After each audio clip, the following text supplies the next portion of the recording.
Amém, Jesus. O amor que vai mudar. Senhor, amém, Jesus. Mostra esta noite, Senhor. Revela-te mais de Ti para nós, ó Pai. Revela mais da Tua presença. Nós queremos Te conhecer. Nós queremos, Senhor, Te pedir, abre nossos olhos, para que possamos Te contemplar quem é, o Teu coração, o Teu caráter, Tua santidade, a Tua grandeza, Senhor. Revela-te a cada uma das vidas, ó Pai, que estão conosco esta noite.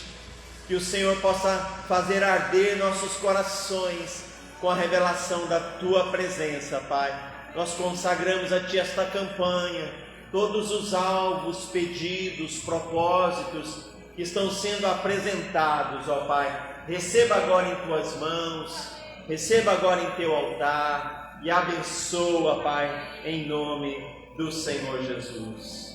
Aleluia, glória a Deus. Podemos sentar, queridos? Graças a Deus. Estamos orando para que o Senhor Jesus se revele a nós. Quantos querem conhecer mais de Jesus? Amém? Esse desejo deve estar no nosso coração, uma fome por mais de Deus. Hoje nós estamos começando uma campanha deste mês de março, né? Já começamos março e nós vamos estudar esse livro aqui do Bispo Rodovalho, que se chama Avivamentos. Toda terça-feira vamos falar um pouquinho sobre este tema, avivamentos. É um tema muito importante, muito precioso, e é claro, nós não vamos conseguir falar tudo que está escrito no livro, mas que esta ministração possa despertar em você o conhecimento pelo avivamento, a sede por um avivamento do Senhor, por mais de Deus, uma visitação maior de Deus nas nossas vidas. E quando nós falamos do avivamento, nós estamos falando de um derramar do Espírito Santo, de um mover do Espírito Santo. E toda aquela pessoa que realmente está conectada com Jesus, ela tem essa sede, que faz ela aguardar, eu quero mais o Espírito Santo, né? Que me leva a buscar mais da presença do Espírito Santo. Porque quando esse Espírito Santo vem, ele muda as nossas vidas, não é? Ele nos enche, ele nos faz experimentar uma vida gloriosa, poderosa, inigualável, que só o Espírito Santo mesmo pode nos proporcionar. E ele não muda apenas indivíduos, mas ele muda a igreja, ele transforma a sociedade e ele transforma a história. É muito forte o mover de Deus. Muitos, às vezes até já perderam a sua fé, mas quando o Espírito Santo começa a mover, então você percebe realmente algo novo do Senhor. Na palavra de Deus, no livro de Atos dos Apóstolos, capítulo 1, verso 8, Jesus diz assim: mas recebereis poder ao descer sobre vós o Espírito Santo, e sereis minhas testemunhas, tanto em Jerusalém, como em toda a Judéia, Samaria e até aos confins da terra. Este aqui é um relato, na verdade era um anúncio de um derramamento do Espírito Santo, um avivamento. E o que ele faria? Nesse caso, ele faria com que os tímidos apóstolos, os medrosos apóstolos, fossem revestidos com um poder que ia conferir a eles uma autoridade, uma intrepidez ou ousadia para pregar o Evangelho, não é? Em todos os lugares, em todas as cidades, e até que se esparramasse em todas as nações da terra. Você vê que o Espírito Santo, ele é poderoso, porque nós já estamos falando de 2000 anos. Já estamos falando de 2000 anos deste acontecimento. E o Evangelho foi pregado lá num lugar distante, fora do mapa, né? Vamos dizer assim, deslocado, mas ele influenciou e continua influenciando o mundo todo, até os nossos dias. E é importante nós vermos quão poderoso é esse derramar do Espírito Santo, porque ele não apenas foi derramado dessa vez, mas Deus sempre ao longo da história está promovendo novos derramamentos do Espírito Santo. E por que ele faz isso? Porque ele quer marcar uma geração, porque ele quer corrigir a igreja, porque ele quer mudar o rumo da história, certo? É muito importante nós entendermos. Se você vai estudar a história, às vezes você vai se deparar com erros da igreja, com erros de líderes da igreja, de homens da igreja, certo? Mas nós precisamos saber que a igreja não é dos homens, a igreja é de Jesus. Ele disse no Evangelho de Mateus, capítulo 16, verso 18: eu edificarei a minha igreja, e as portas do inferno não prevalecerão contra ela. Mateus 16, 18. Então Jesus está dizendo que é Ele mesmo que está edificando a igreja. É importante nós que somos da igreja, nós somos de Cristo e fazemos parte da igreja, compreendermos isso. Mesmo que os homens errem, isso não anula a igreja, não anula a obra de Deus, muito menos a sua palavra, porque a igreja não está, em última instância, na mão dos homens, mas ele está nas mãos de Deus. Deus é que está conduzindo a história, e invariavelmente ele pode intervir para corrigir os erros, não é? E como ele faz isso? Através do mover do Espírito Santo, não é verdade?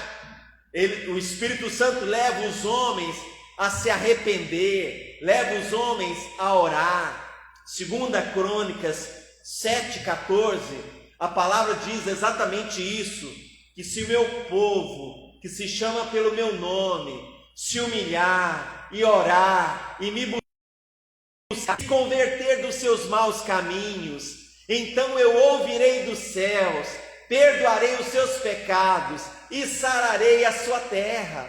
Então Deus mesmo prevê correção de rota para os rumos da igreja, não é verdade? É muito importante nós vermos isso, é muito importante nós compreendermos isso, porque qualquer coisa que possa ser uma decepção com a igreja, com líderes da igreja, em qualquer momento da história, não anula a obra de Deus, não anula o Jesus que morreu na cruz, não anula, né, a palavra dele que chegou até nós, muito menos o Espírito Santo que continua conosco, não é? E ele está conduzindo a igreja através disso, para que o que está escrito em 1 Timóteo, capítulo 3, verso 15, olha só, 1 Timóteo capítulo 3, verso 14 e verso 15.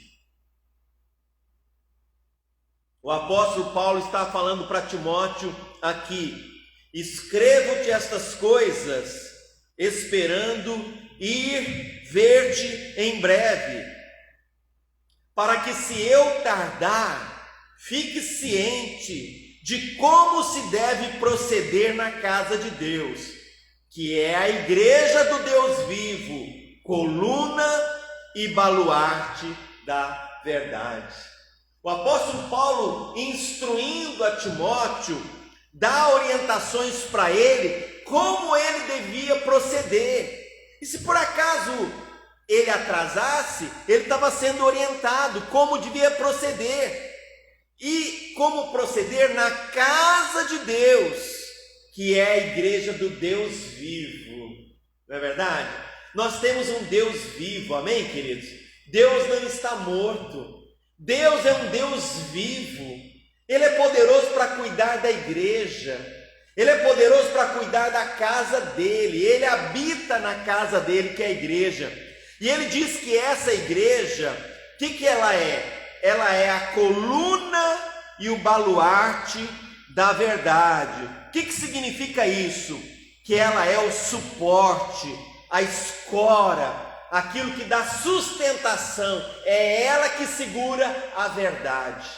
É interessante que com o iluminismo, com o racionalismo, século XVI, René Descartes, Immanuel Kant, nós descobrimos, ali nasce o racionalismo, nasce o método científico, muitas descobertas foram feitas de lá para cá, mas e às vezes isso colocou uma dúvida, uma interrogação na igreja, mas na verdade a ciência estava realmente se desenvolvendo muito, mas nós sabemos que a ciência e a fé, a verdadeira ciência e a verdadeira fé, elas não se anulam, elas não brigam, elas não competem uma com a outra, não é verdade? E ademais, todo o racionalismo não foi capaz de satisfazer, pode ter grandes descobertas que trouxeram grande desenvolvimento para a humanidade, sem dúvida nenhuma, mas não foi capaz de responder às dúvidas mais profundas do coração do homem, que somente a palavra de Deus, a palavra da fé, não é? O Jesus que fala sobre a vida eterna é capaz de preencher o coração do homem e com todo o desenvolvimento continua e continuará sendo assim. Mas para vocês terem uma ideia, nesse período, por exemplo, do racionalismo, do desenvolvimento do método científico, houve um certo desânimo, houve um certo esmorecimento, abatimento sobre a igreja. Primeiro por causa do grande ânimo, da grande euforia com todo aquele desenvolvimento e todas as descobertas. E por outro lado, a própria igreja naquele momento, às vezes se perdia no meio de teologias ortodoxas, discussões teológicas, sem muito fundamento, sem tocar naquilo que realmente era essencial. Às vezes os líderes da igreja naquele momento, o que acontece? Eles estavam em discussões teológicas que não levavam a nada e não alimentavam as necessidades mais profundas do coração do homem. Então, assim como em alguns momentos da história, houve um abatimento, houve um esfriamento, mas justamente nesse período, Deus trouxe um grande avivamento, como resposta a essa frieza espiritual, porque começaram a surgir vários grupos dentro da igreja, que começaram a dar ênfase, ao invés de uma vida muito religiosa, focada no exterior, grandes grupos dentro da igreja começaram a focar uma vida mais piedosa, uma vida mais centrada na oração, focando uma verdadeira espiritualidade, buscando uma intimidade com Deus, não é? Esse movimento foi chamado movimento pietista, gente que buscava uma experiência pessoal com o Espírito Santo, e começaram a experimentar milagres e coisas sobrenaturais que há muito tempo a igreja não estava experimentando. A igreja estava meio que transformada num museu, não é? E aí Deus começou a responder o clamor de alguns líderes e alguns grupos, e começaram a surgir grandes manifestações do Espírito Santo, dons sobrenaturais começaram a surgir novamente, não é? Porque as pessoas começaram a ter experiência pessoal, porque naquela época, muitas das pessoas que se chamavam cristãs eram assim denominadas porque faziam parte de um governo cristão. Você acredita Quem nascia num governo cristão, debaixo de um príncipe cristão, de um rei cristão, então todo mundo, por atacado, era cristão, certo? Mas a vida deles não condizia nada com o cristianismo, entende? Então, por isso, ela parecia que era um enfraquecimento da igreja. A igreja realmente não tinha preponderância, não manifestava vida, não era atrativa. Mas quando Deus começou a mover corações de pessoas para buscar a Deus, né? Por uma vida íntima, pessoal, por experiência com Cristo, com o mover do Espírito Santo, Deus começou a dar, né, experiências, pessoas começaram a ser tocadas por Deus. Dons espirituais que as pessoas não tinham começaram a ter, coisas sobrenaturais começaram a acontecer. E aí, nesses momentos, aqueles cristãos que se chamavam cristãos porque estavam num governo cristão, num reino cristão, num principado cristão, começaram a ser desafiados com palavras sobre arrependimento, sobre a necessidade de se converter, sobre a necessidade de ter uma vida santa, para saber se eles tinham certeza da salvação, entendeu? E isso começou a mover, né? Muitas pessoas começaram a se converter. Um dos grandes grupos que começou naquela época foi o grupo dos morávios. Os morávios, queridos, os morávios eram um grupo de pessoas de origem da antiga Tchecoslováquia, né, na Europa. E eles, naquela época, 1618 até 1648, houve uma famosa guerra, a Guerra dos 30 Anos. E foi uma briga muito grande, porque já tinha tido a reforma, e aí não era só a igreja católica, existiam luteranos, anabatistas, anglicanos, né? Muitos grupos protestantes. Isso gerou muitos conflitos políticos, religiosos. O início era religioso, mas depois desandou em vários outros aspectos, não é? E pessoas lá dessa região da Morávia começaram a fugir da guerra e foram para uma região da Alemanha, na Saxônia. E lá eles encontraram um homem chamado Conde Zinzendorf. Esse Conde Zinzendorf, ele era um cristão e ele procurava ser sério com Deus. E um dia, visitando um museu, ele encontrou, agora não me lembro o local, ele existe até hoje. Ele encontrou um quadro que existe até hoje. E era uma figura de Jesus Cristo, que tinha no rodapé escrito, né, um Jesus na cruz, e tinha no rodapé escrito, naquele desenho de Jesus sangrando na cruz, eu fiz tudo isso por você, o que você fará por mim? E quando ele ouviu essa palavra, o Espírito Santo, sabe, aquela imagem penetrou profundamente. Ele já era um homem temente, um homem piedoso, um desses que estava buscando. Aquilo entrou profundamente no seu coração. Entrou mesmo. A inscrição era: eu fiz isso tudo por você, o que você fará por mim? E ele começou a pensar e a orar por isso. O que eu posso? Eu tenho que fazer alguma coisa.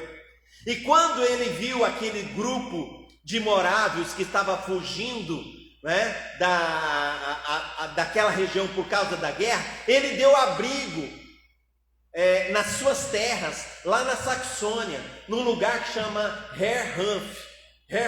Até hoje existe o lugar, era uma fazenda que ele tinha, e aqueles grupos de cristãos, de várias religiões, vários grupos, tinham, como eu falei, anglicanos, tinham luteranos, tinham anabatistas, tinham vários grupos batistas. O que aconteceu?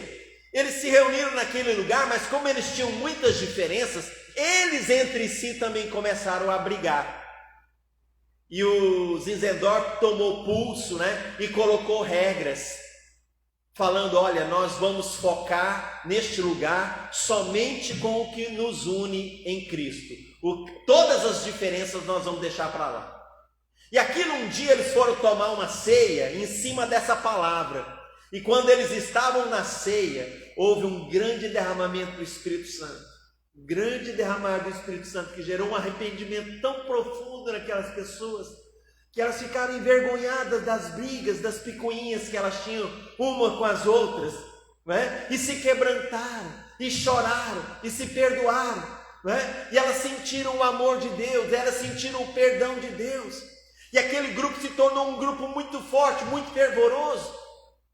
Eles começaram, queridos, para vocês terem uma ideia, um grupo de oração que durou, uma torre de oração que durou 100 anos.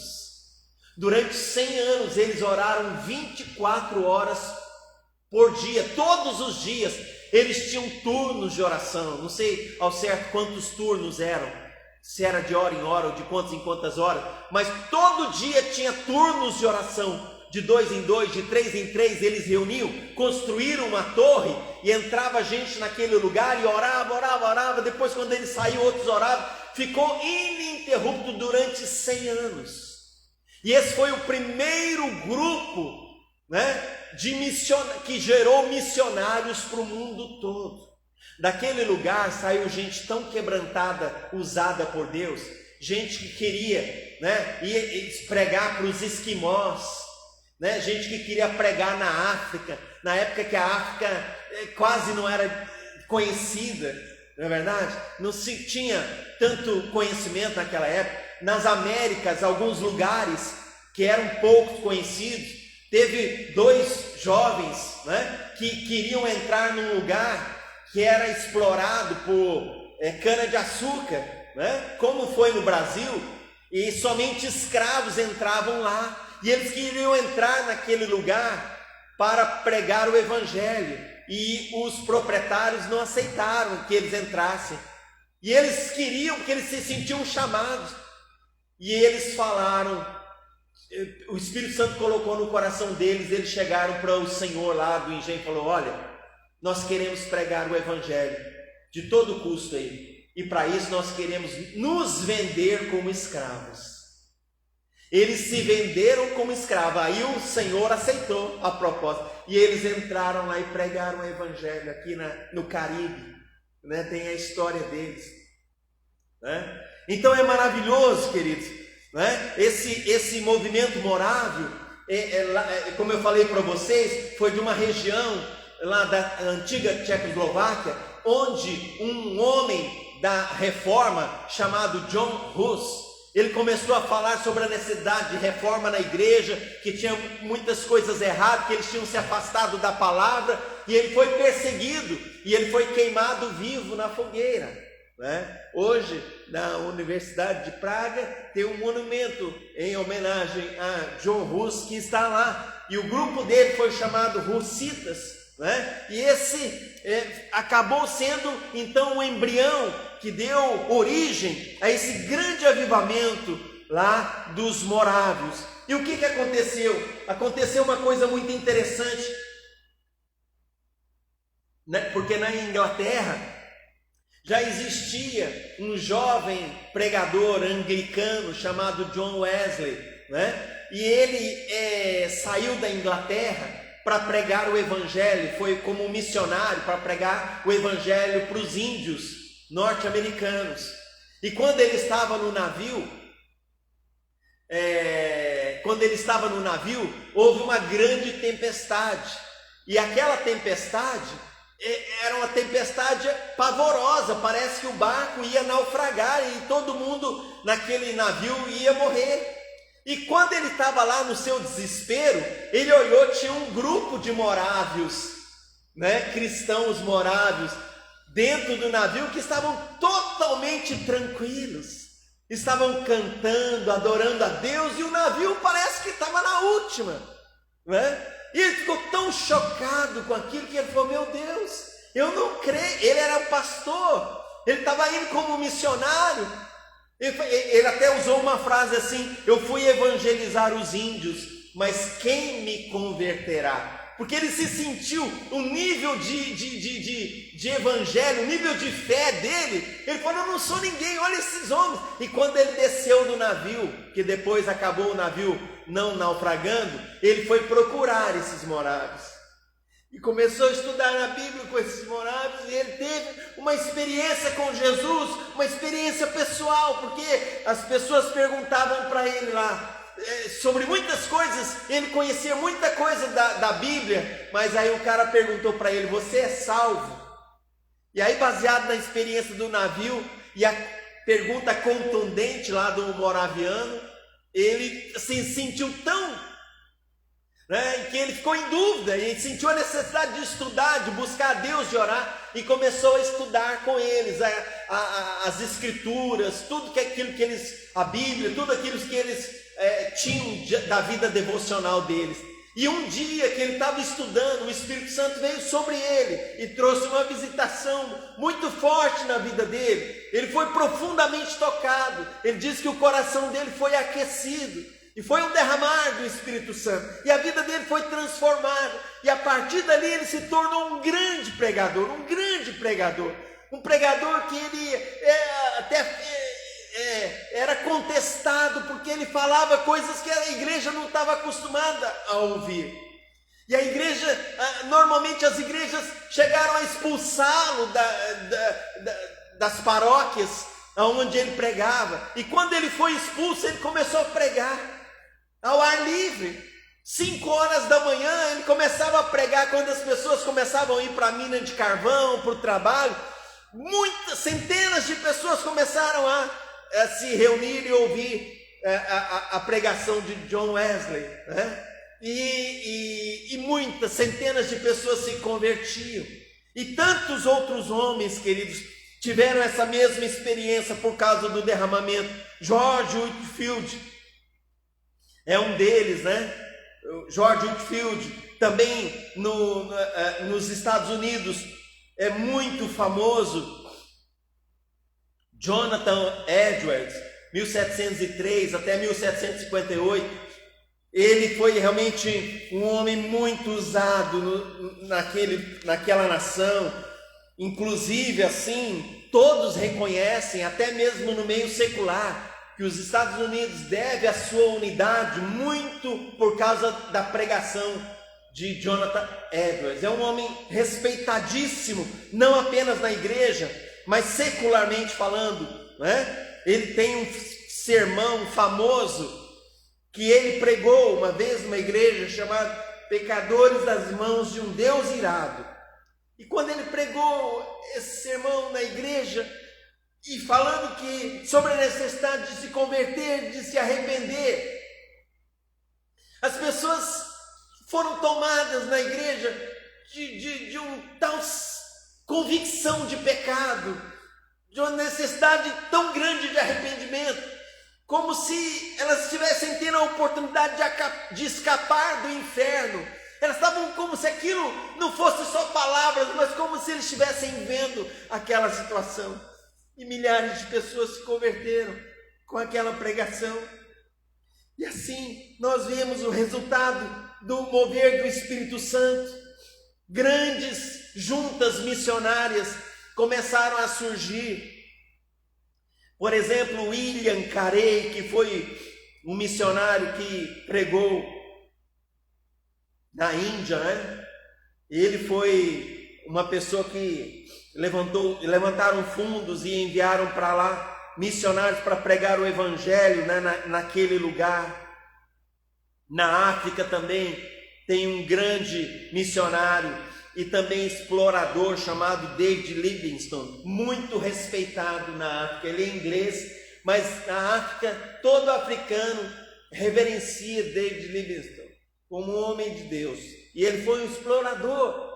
Foi ele que descobriu as Cataratas Vitória. Se vocês olharem na internet, já devem ter visto filme. Ela é belíssima, a Catarata Vitória. Foi ele que descobriu.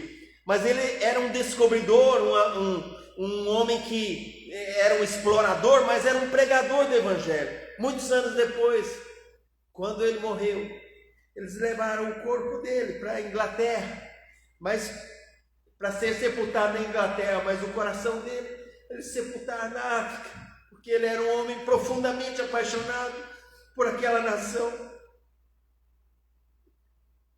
E assim tantos outros homens que vale a pena você estudar a biografia, como Charles Finney. Charles Finney, eu lembro de ler a biografia dele. Uma vez ele estava entrando numa fábrica, ele foi visitar uma fábrica de tecelagem. E quando ele entrou, era uma fábrica imensa. Quando ele entrou no corredor da fábrica, as pessoas começaram a chorar. Somente porque ele estava entrando no corredor, ele estava falando nada, as pessoas olhavam para ele e começavam a chorar, porque aquele homem carregava a presença de Deus, e várias pessoas se converteram sem ele nem falar nada. Charles Finney foi grandemente usado por Deus, Charles Spurgeon, Moody, tantos grandes homens de Deus. E nós chegamos num avivamento famoso, que é o avivamento da Rua Azusa. Em 1906, nos Estados Unidos, na Califórnia, Los Angeles, um negro que tinha apenas um olho, ele tinha tido uma doença, e eles tinham lá um local de reuniões, que era um antigo estábulo. Eles começaram a fazer reuniões de oração, e não era comum naquela época, não existia isso, e eles estavam lá naquele culto. O Espírito Santo veio sobre eles, e eles começaram a falar em outras línguas, né? Ali nasceu o movimento pentecostal. Era tão forte que até os jornais da cidade, os jornais seculares, vinham entrevistar e saber o que estava acontecendo, né? As pessoas, o local era pequeno para conter ali milhares de pessoas, mas pessoas que estavam andando nas ruas paralelas, que estavam atravessando nem sem saber, caíam debaixo do poder de Deus, nas ruas laterais, lá sozinho. Caía lá na rua, às vezes era tomado pelo Espírito Santo, às vezes começava a confessar os seus pecados. Então é muito famoso o avivamento da Rua Azusa com William Seymour em 1906, né? Vocês podem estudar o movimento da Rua Azusa, é uma grande demonstração de avivamento. Na Argentina também nós temos a história.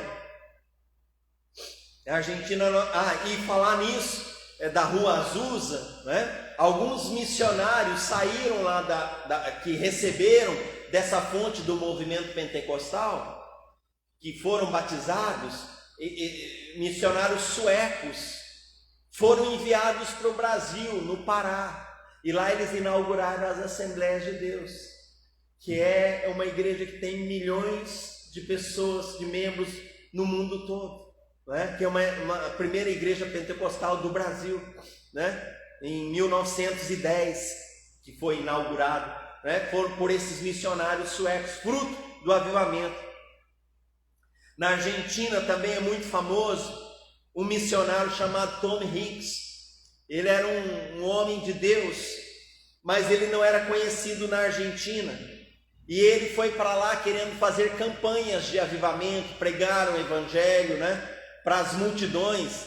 E ele queria pregar nos estádios e queria autorização para as rádios anunciarem a campanha dele. E ninguém acreditava nele, ninguém dava ouvidos à sua palavra, não respeitava, não sabia quem ele era. E ele conseguiu uma audiência com o presidente da Argentina, que era na época da ditadura lá, o Juan Domingos Perón. E o Juan Domingos Perón, quando recebeu o Tom Hicks, ele tinha uma doença na mão, acho que ele tinha um tipo de lepra na mão. Tom Hicks orou pelo Perón e ele foi curado. E aí o Perón abriu os estádios para o Tom Hicks e deu autorização para ele usar as rádios da Argentina.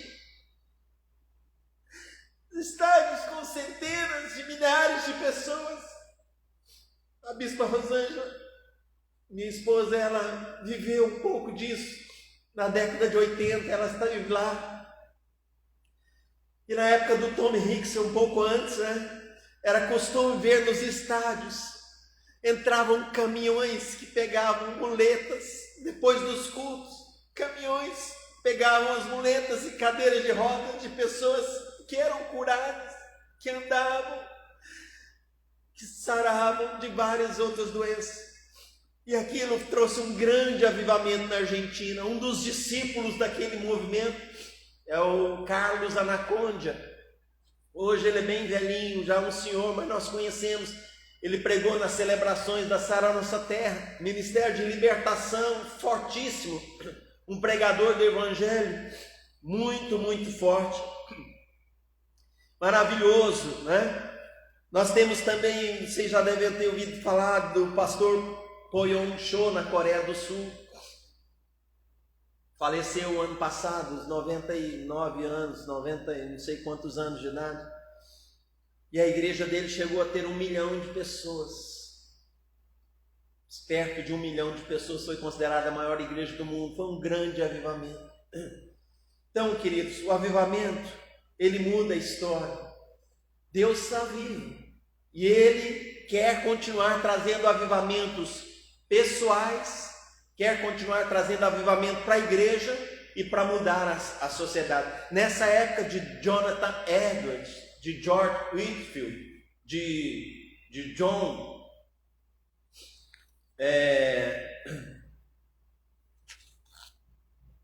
Jonathan Edwards, quando eles pregavam, os bares fechavam, os alcoólatras eram libertos, as casas de prostituição fechavam, mudava o cenário da cidade. Homens se tornavam homens que eram ébrios de farra, se tornavam homens de família, iam para a igreja, adoravam a Deus, transformava a vida deles completamente. Então Deus faz isso, queridos, porque Ele quer mudar a história. E nós cremos que estamos aguardando ainda um grande avivamento sobre toda a terra. Quando às vezes você pode olhar para o mundo e falar: esse mundo está perdido. Não, esse mundo está nas mãos de Deus. Deus sabe o que Ele está fazendo. Milhares, milhões de pessoas estão sendo salvas e continuarão a ser salvas. Continuarão a ser salvas, não é? Nós precisamos continuar clamando para sermos pessoas cheias do Espírito Santo e para que a igreja seja cada vez mais cheia desse Espírito Santo e possa ser instrumento de Deus para tocar e transformar muitas e muitas vidas. Amém? Em nome de Jesus. Então busque o Espírito Santo, ore ao Espírito Santo, clame ao Espírito Santo. Ele não está morto, ele está vivo e ele quer te visitar. Ele vai te visitar, ele vai gerar uma experiência pessoal cada vez mais forte com você. Por isso nós ensinamos você a ter uma vida devocional, a ter uma sua comunhão com Deus, guardar seu coração. Como eu disse, a igreja e a história da igreja já teve muitos altos e baixos, mas a igreja é a coluna e baluarte da verdade. Quando você pensa que ela vai se desviar, Deus dá um jeito de corrigir a rota dela, né? Tem muita gente que convenientemente ataca a igreja, porque o problema deles não é atacar a igreja, mas é encontrar um argumento para ser o álibi para eles continuarem a viver o estilo de vida que eles querem. Mas nós estamos orando para que o Espírito Santo venha e você possa ser o novo homem, a nova mulher, né? Não falei de mulheres, mas tem muitas mulheres. Vai ver a história de Katharine Kuhlman, meu Deus, da época desses homens dos Estados Unidos, né? Ellen MacPherson, meu Deus, mulheres tremendamente usadas por Deus, né? E em nome de Jesus nós cremos que você pode ser uma dessas pessoas aqui dentro daqui a algum tempo, né? Você está buscando a Deus e coisas que você nem imagina Deus vai fazer na sua vida. Você que está me assistindo na sua casa também, em nome de Jesus, amém? Vamos orar? Vamos orar para que o Espírito Santo te visite, que haja um grande derramado do Espírito Santo na sua vida, um grande avivamento, que venha mudar, corrigir o rumo da história e fazer coisas maravilhosas, não para o seu ego, mas para a glória de Deus. Amém? Pai querido, muito obrigado, Senhor. Muito obrigado, Senhor, por vermos ao longo da história, Senhor, que a igreja é tua. Tu estás edificando a tua igreja, uma igreja que é coluna e baluarte da verdade, Pai. Em nome de Jesus. Senhor, que nesses dias Teu Espírito encontre em nós corações sedentos, apaixonados, famintos, desejosos por este derramar do Espírito, por este grande avivamento, que venha mudar as nossas vidas, transformar nossas famílias, nossa história, nossas cidades, nossa nação e todas as nações da terra, em nome de Jesus. Visita, Senhor, todos que estão assistindo e recebendo essa ministração, Pai, em nome de Jesus, que o Teu Espírito comece a aquecer o coração, como aqueceu um dia o coração de John Wesley, Pai, e a sua vida deixou de ser apenas religiosa, para ser profundamente instrumento nas mãos de Deus, em nome de Jesus. Quem pode dizer amém? Glória a Deus, amém, queridos? Graças a Deus. Deus te abençoe, em nome de Jesus. Quem quiser fazer a sua contribuição, ou a sua oferta, o seu parceiro de Deus, use o número de conta que está na sua tela, né? Use o nosso Pix, 2799-225-0270, 2799-225-0270, tá bom? Você pode contribuir, se alguém aqui quiser, só levantar a mão também, amém? Deus te abençoe. Terça que vem nós vamos continuar ministrando, né? Que o Senhor te abençoe, que você esteja, se você puder, esteja conosco no domingo aqui às 19 horas. Fique na paz do Senhor Jesus.